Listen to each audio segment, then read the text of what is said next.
In this tutorial, we're going to look at recent topics in the IELTS speaking. So these are the question list. Basically, it's the question list that the examiners have been given. And what we're going to do is look at the questions, look at the topics, and listen to sample answers. Let's jump straight into it. So the first one on my list is a time you complained about something and action was easily taken. So let's go. Describe a time when you complained about something and action was easily taken. Okay, I would like to tell you about a time when I was in Bulgaria with my Spanish friends. We were sitting in the esplanade, the main esplanade in the middle of Sofia, and we sat there and we were all laughing and talking, waiting for our food. And then they brought out the food, but the order was wrong. There was a mistake. So I remember this incident because I took action, and I think in Spain it's like less likely to take direct action. But in England it's perfectly acceptable to complain. I think sometimes we might even be called a nation of complainers. Anyway, I said that the chips on the side order was delicious, but then I said that the meat seemed like it was undercooked, and if they could just maybe grill it for a few more minutes, that would be fantastic. So I tried to stay positive. I wasn't rude, I was very polite, and I also complimented them about the meal, and they took action, and it was very prompt, and they were polite about it as well. And I think they were polite because I was being polite too. And I remember this incident because one of my Spanish friends, he said, that was very smooth. So this is why I remember the situation. And yeah, I complained about the meat, and they grilled it as I asked, and it all turned out okay. So you can see it's my small story. It's real life. That's what happened. And I do remember it because my Spanish friend was impressed. And for me, it just seemed like matter of fact. It seemed quite straightforward. So maybe some collocations there, took action, some good vocabulary. I was polite, prompt action, and then maybe a little anecdote about the country, about the character, the culture. So yeah, it's just expanding your answers and giving examples. Let's move on to the next thing.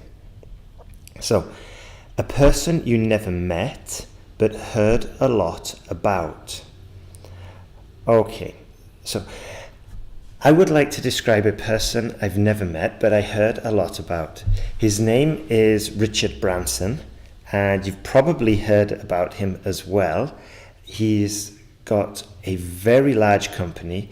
He's a private entrepreneur. His company is called Virgin, but he licenses his brand out to lots of different endeavors and activities and businesses, like Virgin Cola, Virgin Galactic, Virgin Intergalactic, Virgin Atlantic, Virgin Brides. The range is incredible. And I've heard a lot about him through the media, through the news. He's not publicity shy.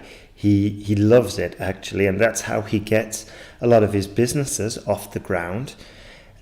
He just does a lot of publicity and gets free marketing, basically. And I would really like to meet him because I've read both his books and they were extremely interesting. And in his books, he shares a lot. He's very vulnerable in his books, and also it kind of adds to the amount of information I know about this man, but I still have never met. So that was my small description about a person who I've never met, but I've heard, read, and seen a lot about him. Thank you. So you can see there, I did answer the question, but it wasn't like a robot. because I mentioned that I've read the books, that I've seen him on the news. I did think about explaining about this character in an online forum that everybody talks about and a few people are friends with. And he does these kinds of businesses, and he's a small mini legend. But I thought it would be just too complicated, because his businesses are quite technical as well.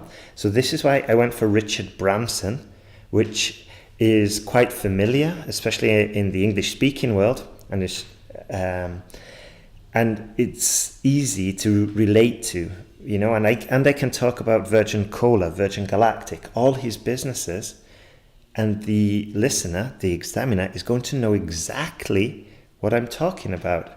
Whereas if I talked about this character I had in my mind, the first one that came to my mind, then it's going to be complicated from the get-go. And we must bear in mind that this is a language test, not an intelligence test. I don't want to impress the examiner about stringing a story about this mysterious person in an online forum. No, let's just go for clarity. Richard Branson. Practically everybody knows Richard Branson. I'm just making my life easier and making the examiner's life easier as well. Let's move on. An interesting job you would like to do. Right, so I would like to tell you about an interesting job I'd like to do. Perhaps you might not find it interesting, but I've always been fascinated with this line of work. It's basically working on the roads and working with tarmac, laying tarmac down or asphalt, with the high visibility vests, the spades, the lorries, the trucks, the big heavy machinery. And I've always been fascinated by this line of work, and especially the big heavy machines. The steamrollers, the articulated lorries, all of this just fascinates me. However, in my family and in my culture, which is England, there's always been a tendency to move towards the service industries and away from the manual work. So this is why I ended up with a different job that wasn't working on the roads. But if working on the roads paid as well as maybe the service sector, I would probably like to do it. Anyway, I find it fascinating, largely because I love the smell of tarmac, but also I think there's a lot of craft and art involved, and plus working with my body, working like a physical job, is something that I've always admired. Maybe because it's in my background, I don't know. But yeah, it might not seem interesting to you, but for me, I've been fascinated with this whole world since I was a child. There we go. That was my honest, straightforward answer. Now, I went for that answer because 1, it was the truth. 2, I knew I could speak about it because I am interested in, it may sound weird, but I am interested in how roads are made. And I had lots of opportunity there to show the examiner my vocabulary: asphalt, tarmac, steamroller, manual work, articulated lorries, all of this. And I could share anecdotes, about my culture, that it's more likely or preferred that parents' children going to get a degree and all the rest of it. And also not my personal preference, but also that I chose this, I didn't choose it because of the low wages associated with it. So there's lots of different reasons. And this is another useful technique that I've been teaching to my online students who've taken the speaking course, that I always say, look, after you've said your statement, back it up with a because. Yeah? The interesting job I'd like to do is work on the roads because. Yeah? It's like the IELTS Task 2. Once you've claimed your argument, once you've stated your argument, you back up your claim with a because. And you can also, obviously like the writing, you put in an example, or in our case, an anecdote, and we talk about the past. I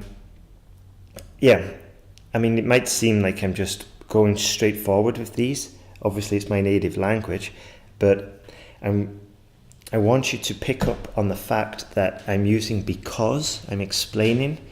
I'm usually referencing something from the past, so I'm sharing sharing the knowledge of my tenses that I know, and giving examples, small anecdotes, stories, families, personal reasons, personal motivations, all of this. And you can do this as well.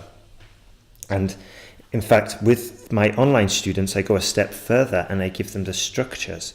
So, for example, nowadays I work as an English tutor.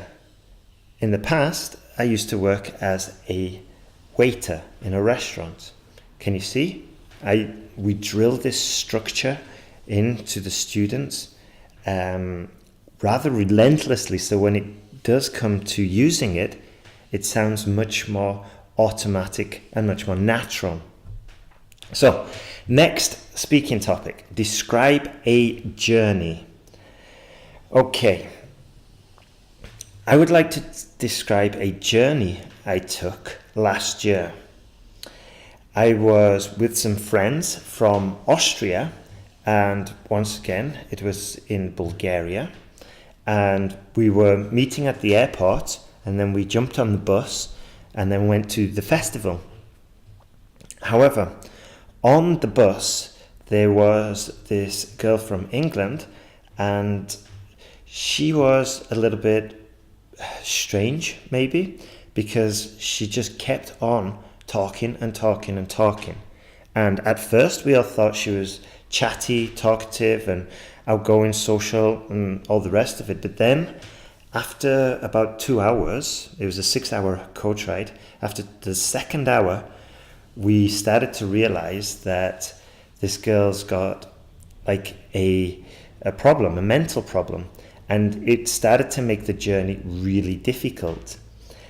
One or two people got annoyed, but after getting annoyed and seeing that there was no reaction, no change of behavior, she started to, we all started to realize that there was something else going on, so we had to be a little bit more tolerant. Anyway, going back to the journey, she made the journey feel like it was 20 hours, and apart from her, it could have been a really pleasant journey because the friends I was traveling with, I hadn't had chance to talk with for a couple of years, so we had lots to catch up on. But this girl, she was quite determined to keep on talking. So that's the description of a journey we took. I'm sorry if I talked a little bit more about the person. However, she was the major actor in my journey. There we go. So also, I hope you're realizing that I'm doing the introductions. I'd like to tell you about a journey we took. I'm doing almost like a summary. I'm signaling to the examiner that's the end. And also in that recent example, the most recent one I just did, I maybe focused on the girl a little bit more than I should have done, but I corrected it. And I also said, yeah, maybe it would have been a better journey. I did, and I admitted that I talked a lot about her, but then I justified it by saying that it was a major part of the journey, you know? So, fair enough. Maybe I went slightly off topic, but I recognized it and I justified it. And as soon as I sort of like recognized it, I went back and talked about the journey, you know? I just got maybe a little bit carried away. So just to summarize, what we've been doing so far, and I teach a very similar technique with the online students doing the intensive speaking fluency program with me. And we talk about introducing your talk, giving reasons why, maybe telling a little anecdote, maybe sharing a story, an example. I guess that comes under anecdote, giving reasons why. And also when you've finished, you summarize and you signal to the examiner that you've done. Also, what we do in the course is we do a lot of listening exercise, and that might seem strange, but it's perfectly logical, and I know this works because I've been doing it for a long time. And we work on the listening because I want my students to answer the correct question. I don't want them to answer a question that they think has been asked. It's essential they answer a question they know has been asked. I've talked about this before, but I'll just briefly mention it, and it's more for part 1 and for the follow-on questions, especially the follow-on questions in part 3. But for example, if you get a follow-on question such as, do you think more people are taking more journeys nowadays? And then you answer, yes, people will take more journeys nowadays. It's okay, but it's not perfect. And I want it to be perfect, because now we're going to talk about the future and we'll carry on talking about it, and we haven't really answered the question, and you will be completely oblivious. So this is why I say to all my students that the speaking exam is a listening exam and the writing exam is a reading exam, because like part 3, or just like the speaking, we can go off topic and we end up in a completely different route to what we want to take. And the route we do want to take corresponds closely to task response. Right. Let's move on to the final speaking topic, number 2. By the way, I hope that you are listening to these. We should have a transcript about these soon, so check the site. And yeah, you can listen to these and write down useful phrases, write down useful expressions. So let's move on. A piece of equipment you had repaired.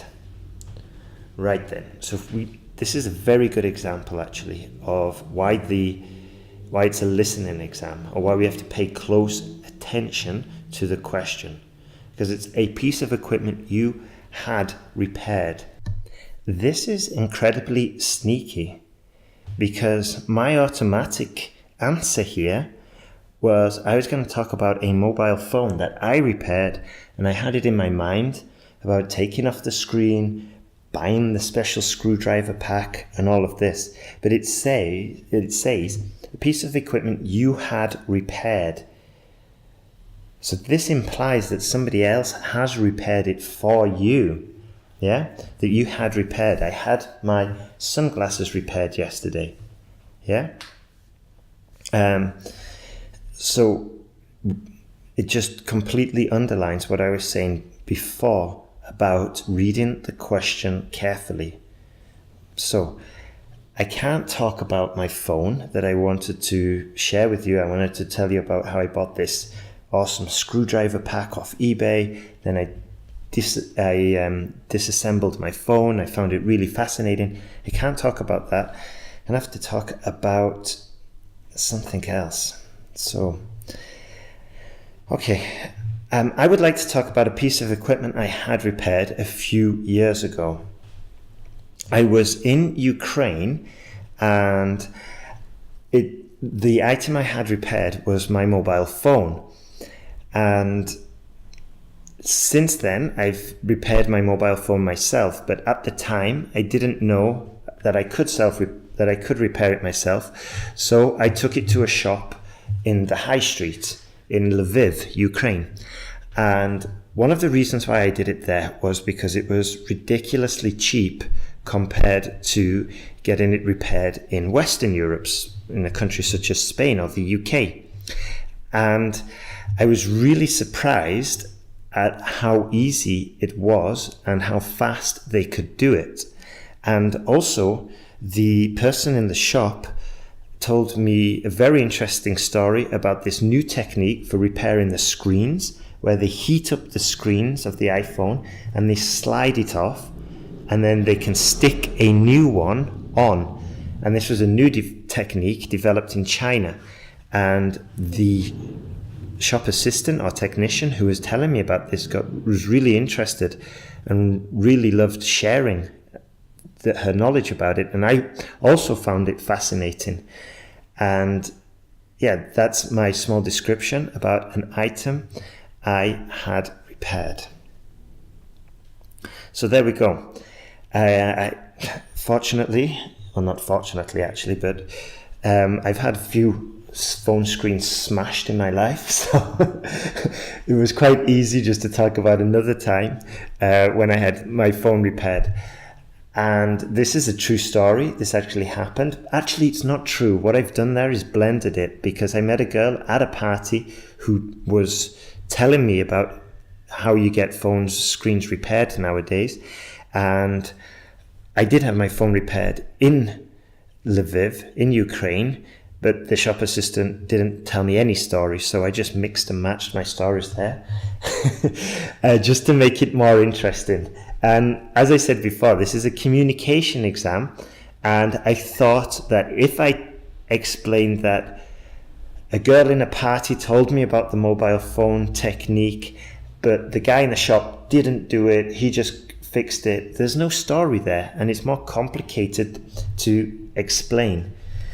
So I just put the girl in the party, I made her out to be my shop assistant. Doesn't matter. This just makes it easier for me to communicate my story. And at the end of the day, this is a communication exam. And now I can talk about shop assistant. I could talk about it I can use good adjectives like fascinated and specialist, and this new technique of heating it up, and it's really descriptive. And you could tell I was semi-knowledgeable about it, because I could really just transfer the knowledge that the girl told me about, sliding off the screen and heating it up and all that. So, yeah, I cannot give you I can give you a set structure to follow, and this is what I do with the lower students, around 6.5, or the ones who get nervous. But the best way, I think, is just to learn what you need. And to do this, it's good to have interactions with a teacher, For example, like with some of my students, some of them are really talkative. So they benefit from having a structure to follow, just so they don't bounce around and keep talking and go off topic. Other students, the conversation just comes naturally to them and they start talking, but also they kind of go off topic. So in this case, what I say is, I think her name was Safinaz, I say, Safinaz, stay on topic. And this is why for her, a summary and also starting with the question as the first line helps her keep on track. But she doesn't need the structure afterwards, because she knows where she's starting and she knows where she's finishing. And she's so naturally talkative, she can fill in the in-between bit. But for some students who just go blank, then useful strategies such as for example or because, just simple technique, a simple technique like this can help a student who gets nervous, who doesn't know what to say. And we can even go more detailed. Like I said before, we can say, and this is because, and then we say, I used to do this, but nowadays I do this, and we just work on building up the structures. And then at least then we can get a solid task 2 in and then get set up for part 3. Okay, that's everything. So if you're interested in those speaking classes, at this moment in time, it's me doing them. In the future, I will hire another teacher, but I'm just refining and getting the techniques and improving them and getting them better and then I will train the new teacher in these new techniques and these new tips and strategies. So if you're interested in the intensive speaking program, to online classes with myself and in the future with a tutor, then have a look at the links in this post. You go to the blog, go to the site, and you'll probably see the advert there for the courses. Okay, my name is Ben Worthington. Thank you very much for listening. If you found this tutorial helpful, please share it with your friends, and have a great day. And just remember, if you keep practicing, there's no reason why you will not pass. All the best, and take care.